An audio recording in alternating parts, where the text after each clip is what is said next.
Don't answer this out loud, but think about it for a second. True or false? The United States, according to its PISA test, raise your hand if it's a false statement. And you're all incorrect.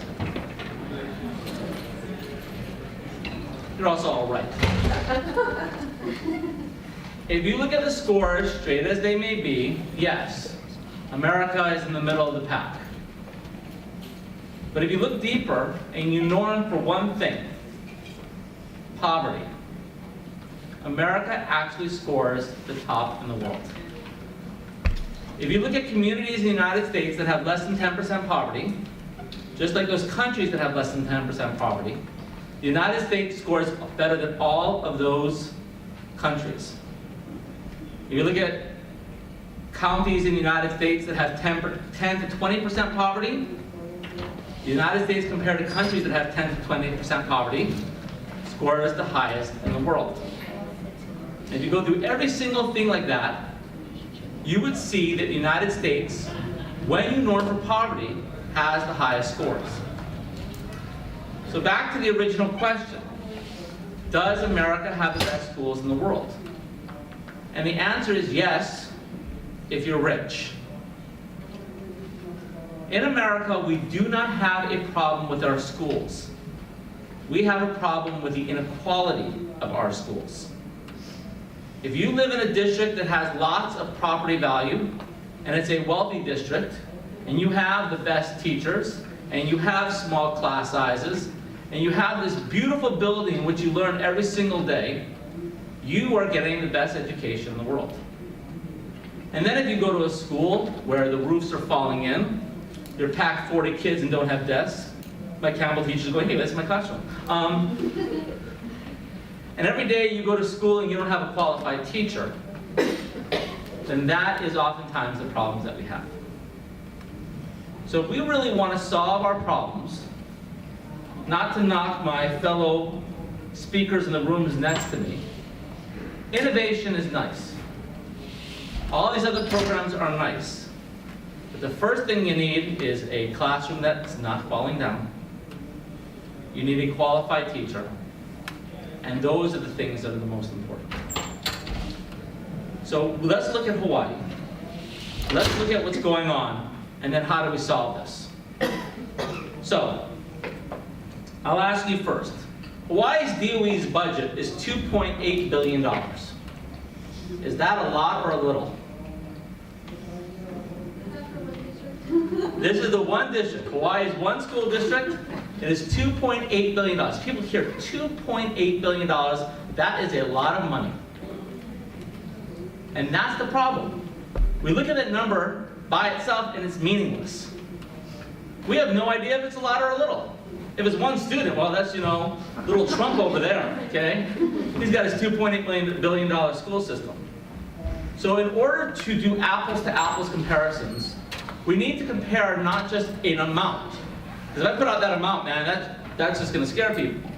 You have to do apples to apples comparisons. The problem is Hawaii has nothing to compare ourselves with. There's no such thing as North Hawaii and South Hawaii. And you can compare the two states and look at the differences. Okay, we're surrounded by ocean. So how do we figure out whether we are spending enough on our students? Well, first of all, instead of looking at the whole budget, you need to look at per pupil expenditures. And you can do an apples-to-apples comparison of other districts. Now, per pupil expenditures includes everything except for capital improvement projects. Now, some people may claim that is unfair, but it depends on a single year. The only thing that may be consistent is maintenance. But whether a new school is built in Kihei or it's built in Kapolei, yeah, we're never going to see that. That is what we have to look at. And that includes everything. That includes retirement, healthcare benefits, everything except for our capital improvements. So the question then is, how do we spend our per pupil? So HSTA went out to answer this question. Do we spend enough on each of our students? What district should we compare ourselves to? And to be honest with you, a couple of years ago they did a salary study in Hawaii. And the districts they looked at were similar to Hawaii, were districts that had the same amount of students. Now, is that an accurate way of figuring out the per pupil expenditures? Well, no, it's not. Because if that was the case, you can find a nice school system in China that spends $1,000 per student, they're fine. The reality is, if you want to look to see comparative districts, the most important thing is looking for cost of living. Because that determines wages, that determines cost of buildings, that includes everything else. So what HSTA did this year was, they looked at 10 counties with similar cost of living. First of all, Hawaii was only second highest on the list. Only New York has a higher cost of living than Hawaii does. So how did these 10 districts spend on their per pupil expenditures compared to Hawaii? And these are the 10. So, Hawaii, this is 2011-2012 data. This was the first time they did a cross comparison. First of all, normally we do state-by-state comparison. And that does a huge disservice to Hawaii. If you look at Hawaii compared to other states, we spend the 14th highest per pupil expenditure in the nation. Number 13 is Illinois. What's the big problem there? Illinois is made up of one very expensive school district, Chicago, and 100 very tiny school districts where you can buy, I actually looked this up. There's a county called Dallas, Illinois. You can buy a house in Dallas, Illinois for $40,000. Okay? You can't do that here. They take these 100 counties, they average them off together, and they still spend more than us per pupil, but it looks about the same. But the reality is Hawaii, and this is an interesting statistic on this one. What's more expensive in Hawaii for cost of living? Is Honolulu more expensive than the neighbor islands? What would you think? I was surprised by this. The neighbor islands actually have a higher cost of living. Even though home prices may be more expensive here, and Kelly lives in the Big Island, knows how much milk is, yes, then, okay, you understand the difference. So actually, our state has a higher cost of living altogether than these other places. So if you really want to do a comparison, you've got to look at other school districts because that's what Hawaii is. It's a school district. So if you look at these 10 comparison school districts, this is what you get. Hawaii spends about $12,833, and look at Washington, D.C., New York, Boston.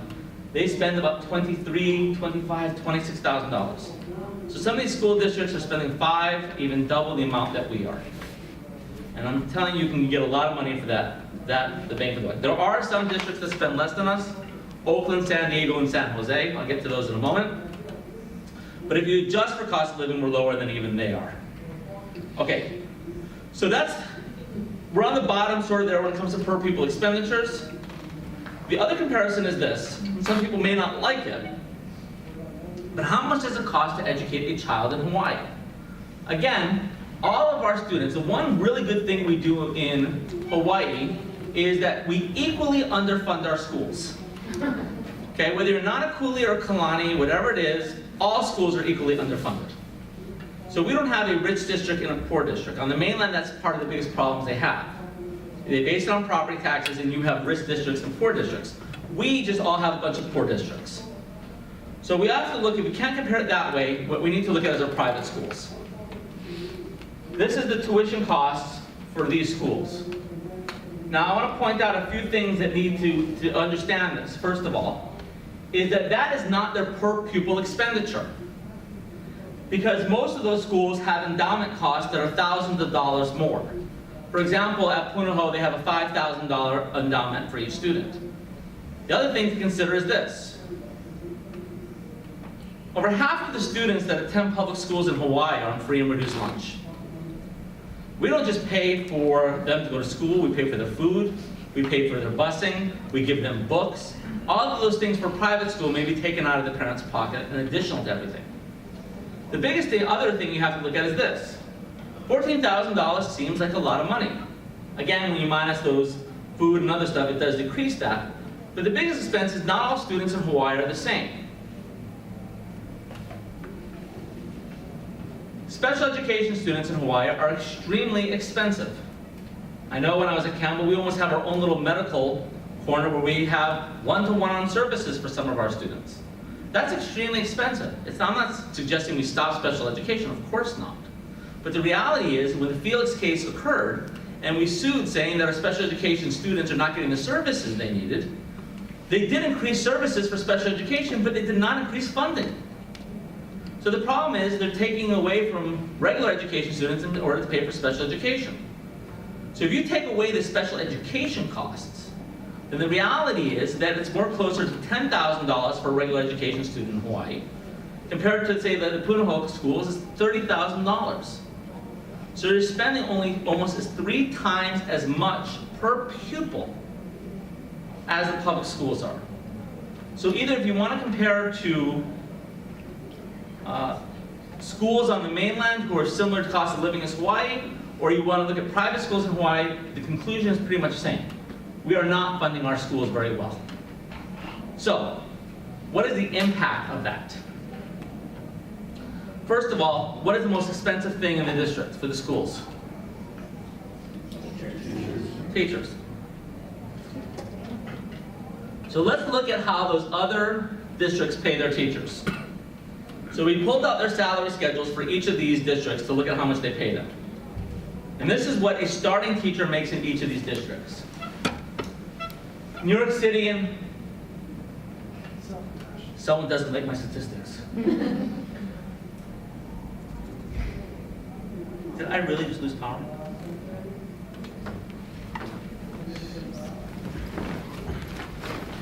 Is there a time clock?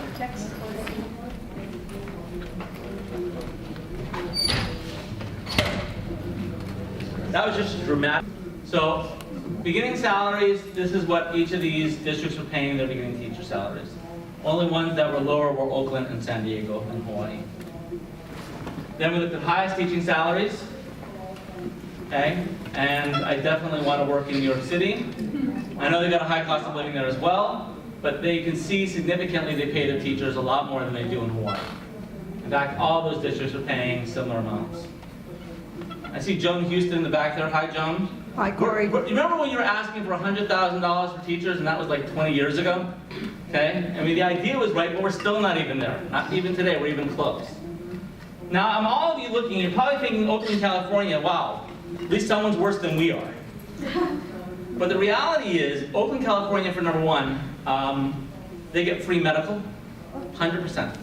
I actually called their president over there. And the other thing to consider is those teachers last year were basically in the streets doing, believe it or not, I'm not joking, for those of you who know my history, work to the rule. Because they're paid so poorly. Okay, my own little heart. Okay, so then, we took all these teachers and we put them into a common matrix. We looked at years of service and we looked at amounts of education. That's how we do teachers' salaries in Hawaii. And this is what we found. If you took those 10 similar districts and you looked at salaries, a teacher with 1 year or less experience with a bachelor's degree was making about $4,000 less than their mainland counterparts. But if you realize this part, teachers between 10 and 20 years, this is a large core of our teaching, large part of our teaching core. These are the ones that are truly behind. And this is not a theoretical number.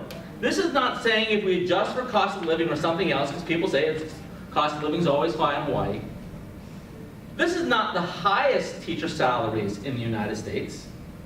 Okay, we're not even looking at those ones. Believe it or not, there's some rich districts that pay even more than New York City does.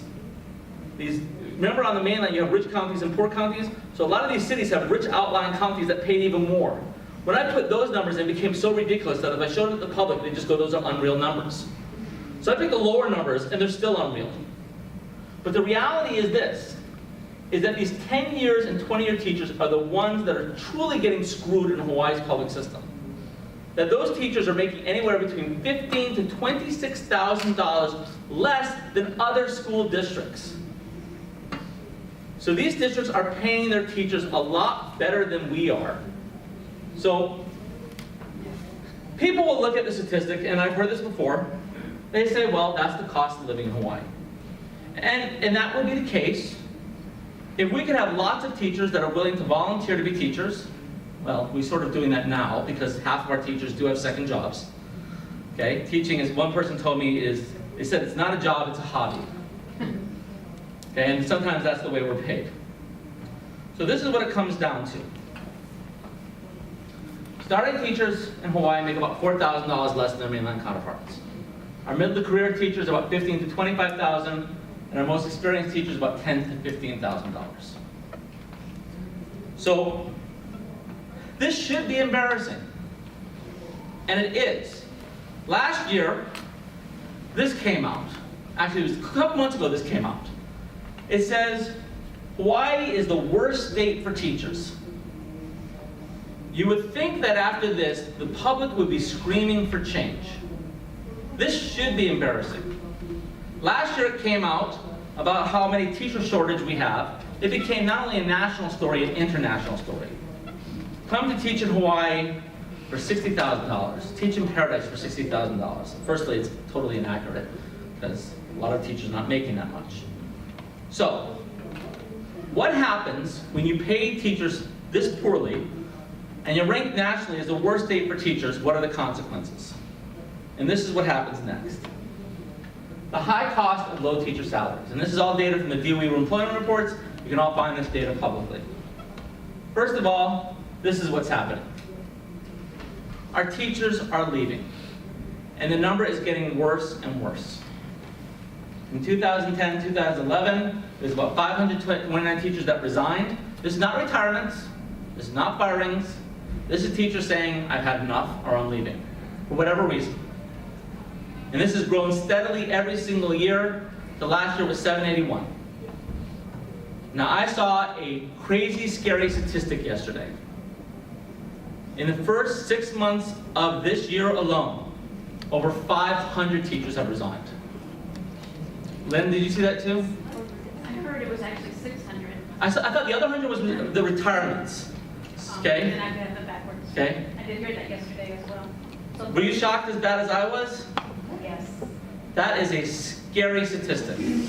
Okay, and I know the Campbell teachers as I walked in today. Lorna, was it 12? Was it 5 already? 6, 7? 20 already at Campbell this year alone? Yeah. 12. Okay, 12 left already. 12 left already. That's a, okay, the Campbell teachers fighting amongst each other. We have some retirements. Oh, so it's 20 retirements and resignations alone for one school. Yeah. Okay. And that is a scary number by itself. So, last year, there were 1,600 openings for teachers in Hawaii. We had these resignations, retirements, and this is our in-state program graduates. So for a while, it was pretty consistent. About 544 students a year would graduate from our local colleges, go into public education in Hawaii, and be our teachers. We know that teachers that graduate from in-state education programs tend to stay longer. Okay? They're already used to Hawaii's high cost of living and tend to stay longer. But if you notice, that number has started to decrease. Going as low as 2 years ago, 375. It's creeped up a little bit to 404 students. So we have 1,600 openings, and we only fill our positions with about 400 of our local graduates. So we still need teachers. So the DOE will go to the mainland to recruit. They've gone across the entire country. In the Northeast, where you have those teachers getting paid very well, they have a surplus of teachers. And as teachers are finishing off college, they cannot find a job. Wouldn't that be a nice problem? They can't find a job, so they go to these areas and recruit teachers to come to beautiful Hawaii. So what we do is we grab about 400 or 500 more teachers from the mainland. They come to Hawaii. One of my less enjoyable parts of my job is I have to approve emergency loans for teachers. These teachers come here to Hawaii and they have no idea how expensive it is to live here. And they have to wait for their first paycheck. And these teachers don't have thousands of dollars in the bank. And very quickly they run out of money. So they live 4 or 5 in a house, and after a couple years they say, well, now I have experience, I can go back to the Northeast and teach and get paid a lot better. But they also leave. Some stay, but the statistics shows that these teachers tend to leave. And where do we put these teachers oftentimes? In the most rural areas, So the students that come from the lowest socioeconomic status are the ones that also have the most inexperienced teachers. And what I said before is, again, our problem not necessarily is that we don't have good schools, we have inequality, and that includes even here. So, we get the 400 teachers from our local colleges, then we get another 400 or 500 from the mainland, and then we run out. Don't have enough teachers. We still have openings, we gotta fill them somehow. So what they do start putting in is teachers without an education degree. These are our emergency hires. And one of the cruel things we are doing right now is this. Okay? They're taking student teachers. And we know these people they have a bachelor's degree. We know they want to go into education. Cool. Stick them into the classroom by themselves. This is a great way of burning out teachers. I met with a Kalani English teacher, and he had really good mentor teacher. He really works with his student teachers to help them grow as teachers so that when they do leave his classroom, they're still not prepared, but they're a lot better when they started. He said they pulled one of these teachers out so he can get a job. And I'm sure they want the money, so they want to get started. He said, she's not ready. She's not ready yet. And you put that teacher, again, in an area where they have a job, but maybe a low socioeconomic area, they're going to put into this classroom by themselves. They won't have the training, and what's going to happen is they're going to quit. But they're better than having no one, so this is what we're doing. But in many ways, we are hurting our future when we do this. So, we put in these emergency hires, and if you notice, this is tripled in the last 4 years. Not a good statistic in itself. Then we run out of emergency hires. So what do we do next? We have our vacancies. And this problem is getting worse as well. With a low of 334 in 2012-2013, to last year, there was 531 vacancies. And this number is steadily increasing. My daughter is an 8th grader at Ilima. In the last 2 years, she's had 4 long-term subs. Last year, she went an entire semester without having a science teacher. I saw her principal, by the way, outside. So I had a conversation with him last year. Okay. At first, I didn't want to give up, HSTA president talking to teacher does not sound like a good idea. I'm principal. But I care about my daughter, and my wife says, go talk to the principal and find out why she doesn't have a science teacher. So, you can tell what my priorities are, making my wife happy, okay? So I go talk to the principal, and I said, look, can't you get a science teacher for my daughter? And he said, there's no one left to hire. There's no science teacher for 7th grade on this entire island. I had a conversation with a legislator a couple days ago, and she's like, we've got to fire these bad teachers. Why can't we fire these bad teachers? And I said, go ahead. Fire them. And principals can already do that now. Why don't they do it? Because the principals know the same thing we know. That teacher may not be the greatest in the world, but at least he knows geometry. The problem is, he may get a sub that knows nothing. Why not high school? Spanish teacher. Didn't know Spanish. McKinley, calculus teacher. Never took calculus. The reality is these subs are being put into classrooms where they do not have the training to teach the subjects they are doing it. And every single time we do that to our student, we're denying them opportunity.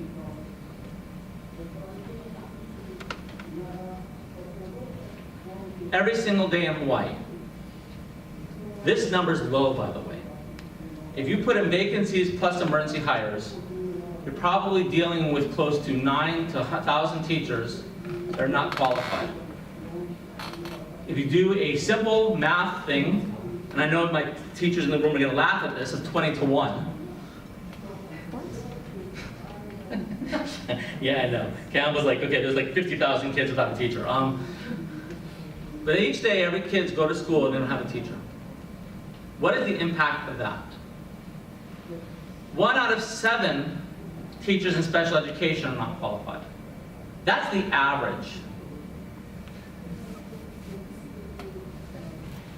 Now, I did the math. When you think of the lifetime career of a special education child going through 13 years of schooling, in middle school and high school having more than one teacher.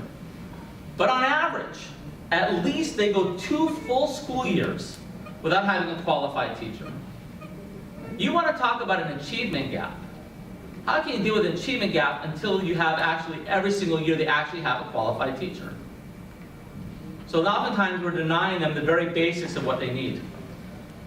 About 92% of schools have qualified teachers for regular education. But again, if you look at the lifetime career of a child, how many years would they go without a qualified teacher? And that's something to look at. Now that's the average.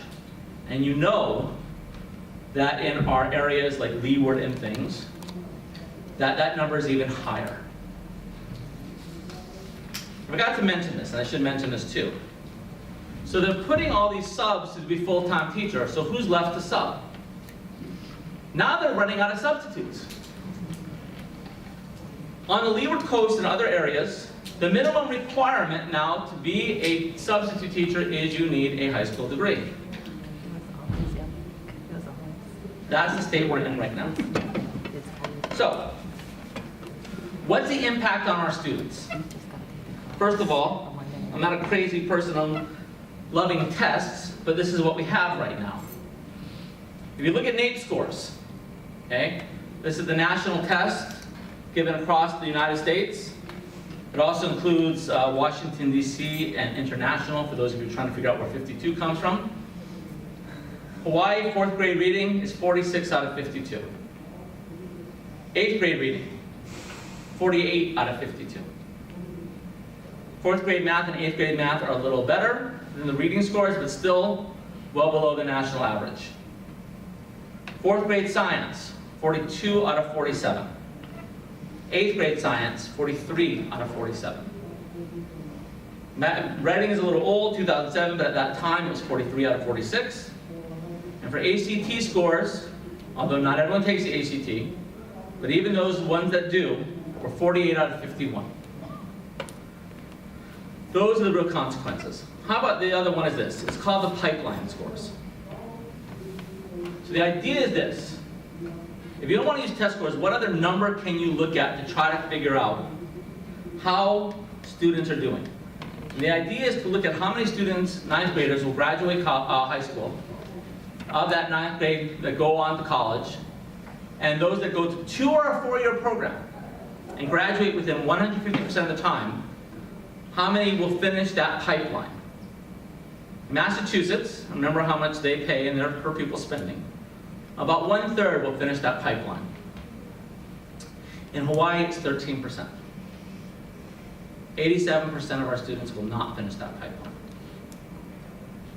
So again, at the beginning of this day, at the beginning of this session, I said to you, this is the most important session compared to everything else. If we do not fund our schools, if we do not have good teachers for all of our students, nothing else matters. Because everything else is based on the basic things and making sure that you have the basics of our children taken care of and their needs taken care of.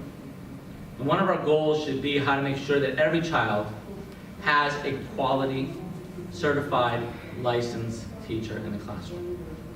If we do that, we're going to start seeing better improvement across the board. But that requires funding.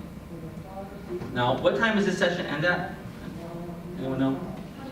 1:20. Okay, I'll try to make this part a little faster, then I'll leave up some time for some questions. So how do we fix this? This is the biggest problem we have. Hawaii schools are underfunded. How do you pay for our schools? We polled on it 2 years ago. We asked the public in Hawaii, do you believe we should increase funding for public schools in Hawaii? 80% of people that were polled said yes. Shouldn't be a problem then. Well, then we asked the next question, how should we do it? And that's where everyone has a problem. Because everyone has their own ideas. People have suggested in the past, how about marijuana? I don't know if HSTA really wants to support that. Okay, do you need to smoke more because we need to improve our schools? Lottery, sugar tax, all these other things. Because of that budget, that $2.8 billion budget, there are only 3 possible ways of making a dent into that $2.8 billion budget. Lottery, marijuana, all those other things just don't bring in nearly enough money to make a dent. So there are 3 taxes that are able to bring in some sort of money. The income tax, the general excise tax, and property tax. Those are the only ones that bring enough money in Hawaii. So let's go through each of those. First of all, let's look at income. Someone said to me, just tax the rich and we'll be able to solve a problem for our schools. Doesn't nearly do enough. Hawaii already has the highest tax rate for income in the nation. If we increased it by 4% and went to couples making more than $100,000 is what we need to do just to get a couple $100 million. Okay, and we're already at the highest. That would not gain much traction. Last year we went for the general excise tax. HSTA asked for a 1% increase in the general excise tax. That would have brought $800 million to our schools. For those of you who are paying close attention to the news these days, you know where the general excise tax is going, and that is rail. And what's happening at the legislature this year is they're going to be asking for a permanent extension to the rail tax to go for the GET. So that sucks up that entire conversation. That leaves property taxes. And that leaves a little interesting problem. The property taxes in Hawaii do not go to the state who pays for the schools, it goes to the city and county. We are the only state in the United States that does not use property taxes to fund its schools. Hawaii also has the lowest property tax rate in the nation. Why is this the case? Is it just a coincidence? Absolutely not. I take you back in time 90 years ago to Hawaii. Most of the land in Hawaii is owned by the sugar plantations. Question of how to fund the schools, and they said, you're not using property taxes.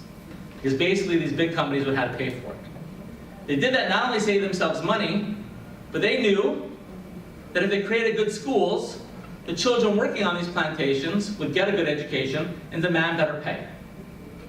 What better way to make sure that you have a cheap workforce than to deny them the opportunity of a good education?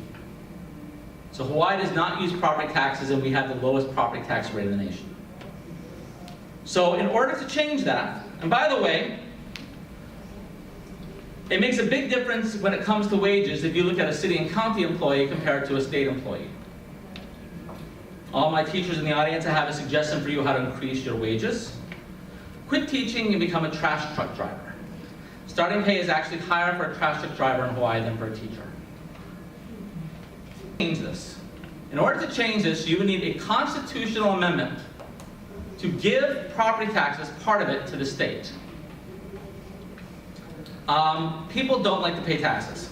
That 80% dramatically decreases when you ask them that question. So this year, HSTA put out a poll in the summer to ask which type of property taxes people would be willing to increase in order to fund our schools. I actually give Hawaii a little more credit, and I give Hawaii a lot of credit. Basically, most of the property taxes they said yes to. They'd be willing to increase them to pay for our schools. It had a majority on all the questions we asked. But our pollster said it's not good enough just to have a majority. Because people on a poll go, yeah, I'll raise taxes to fund schools, and in the ballot box they vote the exact opposite way. No one's paying attention. So you say you need a runaway hit to do this. And so when we polled, there were 2 things that people in Hawaii said they'd be willing to pay higher property tax for to fund our schools. The first thing they said was hotels. People in Hawaii had no problem taxing hotels. The second thing they said was non-residents. So we looked at those things. Okay? And to explain what this would be, it's a surcharge on property taxes. You'd have a city and county property tax, and there's a state surcharge. The reason why we did this is we did not want to replicate what was going on in the mainland, where you have rich districts and poor districts. The idea in Hawaii, it is good that all of our schools have that equal funding. They just need to actually be adequately funded. And if we could adequately fund all of our schools equally, we would be unique in the United States. We would actually have enough money for all of our schools. So we didn't want to change that structure. So this would be a surcharge on top, sort of like gasoline taxes. You go there, you pay for the gas, you have a local tax, a state tax, and a federal tax.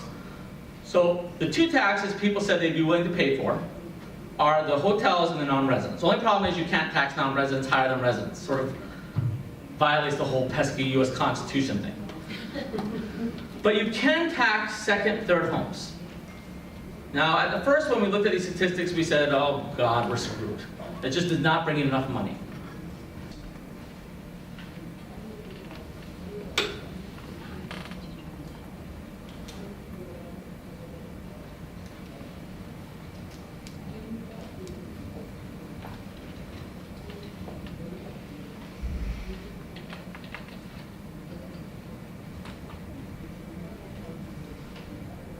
If we're lucky, we still have to get this through the legislature with a 2/3 vote in both houses. Okay? And this is what you'll see in 2 years, hopefully, on the ballot. You get to vote for this. Shall the legislature fund a quality public education for all of Hawaii's children, including the recruitment and retention of teachers, lower class sizes, special education programming, career and technical education, art, music, Hawaiian studies, and Hawaiian language, by establishing a surcharge on residential investment property and visitor accommodations. So hopefully in 2 years you get to vote for that. I'm hoping the people of Hawaii will vote in overwhelming numbers for it. And then hopefully we can say that in a couple of years we've actually properly funded our schools so we can start fixing those problems. Thank you.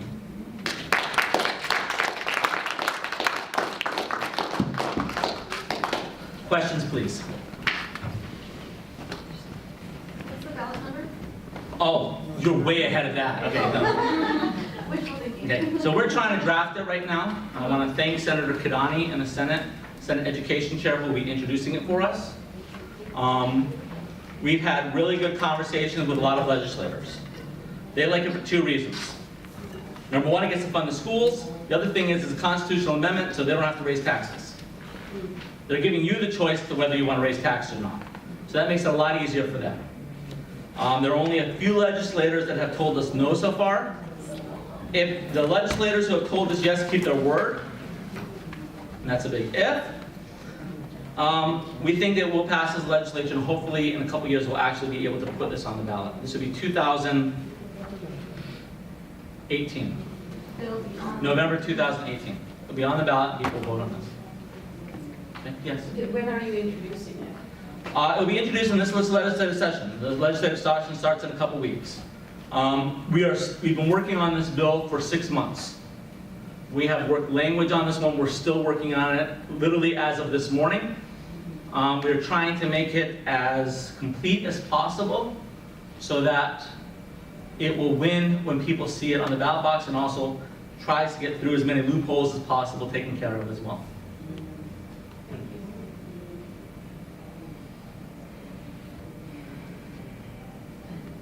Yeah, Andy? Hope I don't get in any trouble for asking this question, but I'm just curious whether this has been presented to Governor Ige and what he thinks of the idea.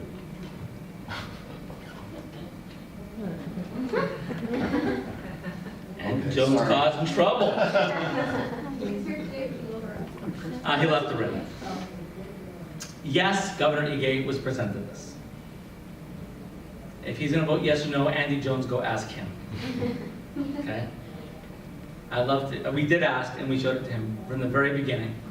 Okay? It was important to try as much as possible to get the governor's support. I will say this, without having to say too much into this. The governor does not get to veto this. If it gets a 2/3 vote in both houses, it goes directly to the people without going through the governor. You can read into that whatever you want to. Okay, Locksman. Why not pot? Why not pot? Okay. So this is a great question, and I get all sorts of these ones. Colorado legalized pot in order to fund its schools. And they were the first ones to do this, so all of a sudden everyone started flocking to Colorado, evidently to watch baseball. And they brought in $40 million. for their schools. What also happened was it increased social costs as well. So that did cause a problem. So we looked into it. Seriously, anytime someone has an idea for the money, we look into it. So we looked into the $40 million. And so Colorado's population is 2.5 times the size of Hawaii. Unless our tourists smoke a lot of pot, it won't bring in nearly enough. And again, with that $2.8 billion budget, he's not here, so I can talk about it. The governor said, and if you looked a couple weeks ago, he said, I'm going to increase the education budget, and that was the headline. The education budget the state's portion of it is $1.563 billion. And the reason I know this is the governor said, I'm going to raise it to $1.6 billion. $37 million. So there goes your pot tax, okay? But that's just going up nearly with inflation. In fact, if you look at the DOE budget over time, and the DOE always suggests this, their budget has decreased over time when you take into inflation. So same thing with teacher salaries, they haven't even kept up with inflation in Hawaii. Other questions?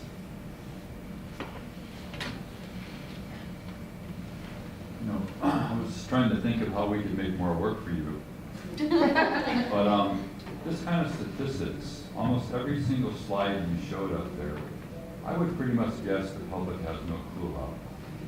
If you look at the stuff that the media puts out there, it's like, oh, we're showing a little bit of improvement in this, and a little bit of improvement in this. Everything is looking good. This is devastating. Yeah.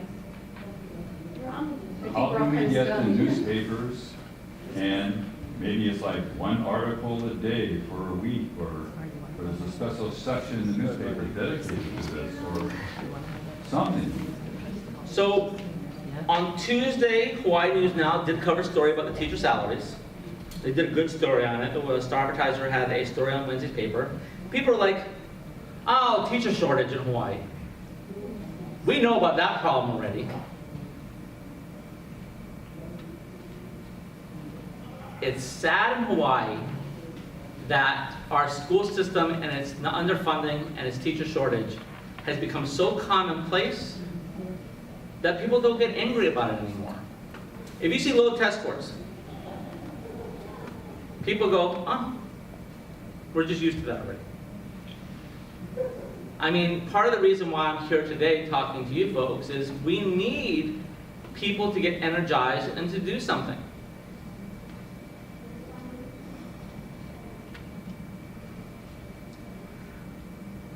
Hawaii schools, one friend called it, okay? Some people hate when I use this language. They call it the education apartheid.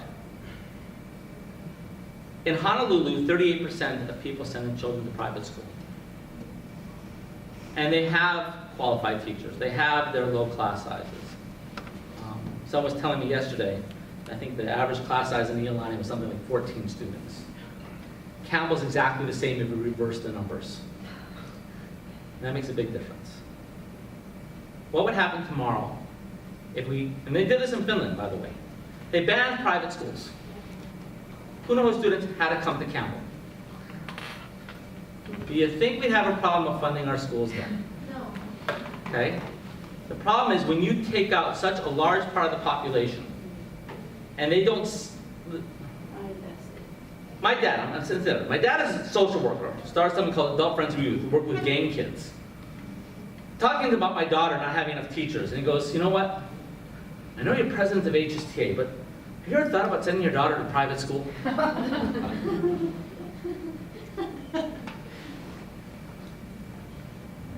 And as a parent, it's a very difficult decision. My daughter went to Iolani for summer school. She got to see how the other half lives. And it was amazing, low class sizes, really challenged. My wife and I would never do that. We believe that we should blend our society, and you must see all of it. And that when you segregate by education, you deny a child that opportunity to see all of society. Eventually you have to work with everyone. So we would never do that.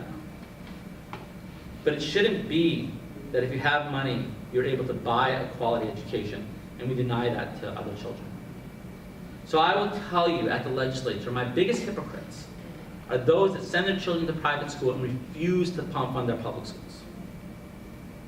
Those ones I cannot stand. If you send your kid to private school, you have to double your effort to say we need to do the same thing for our public schools. But we can't have it where you do both, because then we're basically saying that education and opportunity should only be for those that can afford it. So I want to talk about what we are going to do. So this bill is going to come up this year. I'm sure when it does come up, people will scream about one reason or another why we don't want to fund our schools. By the way, there's going to be huge money against us. You can buy out the entire media market for the average cost of one of these apartments. And all they get to do is talk about the bad teachers, and all they want money is for themselves, the greedy, greedy teachers, okay, who only work 9 months a year, get home at 2:30, and just sit in our pools and don't do anything else, right? Yeah, okay. So we're pushing at this legislature. On February 13th, I would welcome all of you to join us. HSTA is going to be marching from Neil Blaisdell Center to the Capitol. Better wages and to help pass this bill as well. So we'd love to see you down there and participating with us as well. Pay attention, and there'll be lots of things that we're going to be doing this year. February 13th. And we'll probably be down at the Capitol about 10:30 to 11 o'clock.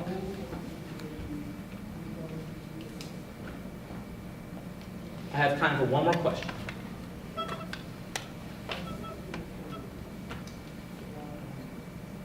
you heard, like, where does it have to get to where it's like, oh, okay, now? Yeah. Okay. Are there people who have commented like, oh, if it was this bad, then we'd pay more attention? It's a great question. How bad does it have to get before we do something? And I'm thinking back to this statistic, you know. Yeah. I know. Yeah. My brother is a lawyer, okay? My brother's a lawyer, makes much better salary than I do. My mom and dad always said, Corey, you're so smart. Why do you want to go into teaching? My mom was a teacher, by the way. And this thing won't stop me. My brother said to me one time, he said, quit.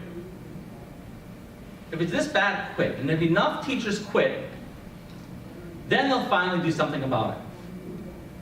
And I thought to myself, what if they've already done that, and then people still don't care? And that's sort of where we are now. We have that many teachers leaving, and we have that many vacancies. We're already there. You know, and this, I don't know how bad it has to get. Okay? I mean, because most people don't, if you walk by a school and you see a classroom and it has desks and there's someone older than 18 at the front of the room, you hope, then people think that's an education. And that's not. I call them pretend schools. We pretend that students are actually learning, okay? But they're not. So we're already there. I'm hoping that if we give the public the opportunity to vote on whether they want to invest in their schools, the people of Hawaii will choose to do so. I hope that will happen. But anyway, thank you all very much. Okay, I hope this was a valuable session for all of you. I'll hang around if any of you have any questions. I'd love to discuss more with you as well. Okay, thank you.